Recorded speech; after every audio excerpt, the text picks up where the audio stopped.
If you think Stanley would turn in his grave if he saw She-Hulk twerking scene, just remember when he was in charge, we had She-Hulk jump rope naked in the comics. Actually, the reason why characters like She-Hulk or Sue Storm were popular in the first place was because Stan had them drawn in suggestive poses. Unlike the strong independent characters that they are now, they were just essentially eye candy of the story back then. Like legit, twerking is tame compared to what the writers had She-Hulk do in the comics. Like for God's sake, we even knew the color of her nipples, you can look it up. The thing about Stan Lee, God rest his soul, is that he was a hustler. He was working in the comic industry since he was 17, he knew how to hype up an audience, he knew how to be the voice of the company and earn respect from the rivals, and most importantly, he knew what the audience, at least at that time, wanted. And that was fan service. Lots of fan service. Stan the Man Lee once created a character based off of barbed wire called Stripella, with her having the superpower of being a stripper. And yeah, I think he was thinking with his other head when he was writing that one. He even made it into an animation starring Pamela Anderson.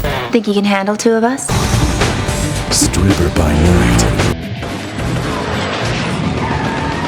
Ew, at least the animators were happy doing their job, ew. But seriously though, another thing about Stan was that he knew where the money is and he wasn't afraid of taking risks and failures to get it. I mean, he had countless of failed projects like selling his own perfume or having pop stars like Backstreet Boys become superheroes or make an Arnold Schwarzenegger cartoon called Governator or a freaking superhero reality TV show with guys running headfirst to the walls. But one thing that he knew would succeed was adult stuff, which he tried really hard to be a part of. He even pitched an idea of a porno comic to Hugh Hefner's Playboy magazine featuring characters like Lord Peckerton and Princess Katana. Like, how did he even come up with Princess? Never mind. That wasn't the last time he got on Maine though. In 1995, he asked Whoopi Goldberg to play a superhero named Chastity Jones, with her superpowers being irresistible to men. He was also accused of ghostwriting for his wife's novel in 1987 titled The Pleasure Palace. If you haven't already guessed it, Stan Lee wasn't really in it for the love of the game, but rather was looking for a way to make a name for himself. That's why he sidelined Jack Kirby to be the face of Marvel Comics and did everything to bring himself to the mainstream media. In fact, most of the success that MCU has is thanks to the man himself. And in the end, it all worked well for the vultures who abused old Stan Lee and took all his money from him. Seeing how out of it he was in his last Comic-Con appearances or reading about what his own daughter did to him makes me feel really bad for this legend. But I'm curious to know what you guys think of this. Please let me know in the comments below, like and subscribe, do all the good stuff, and I'll see you in the next one. Bye.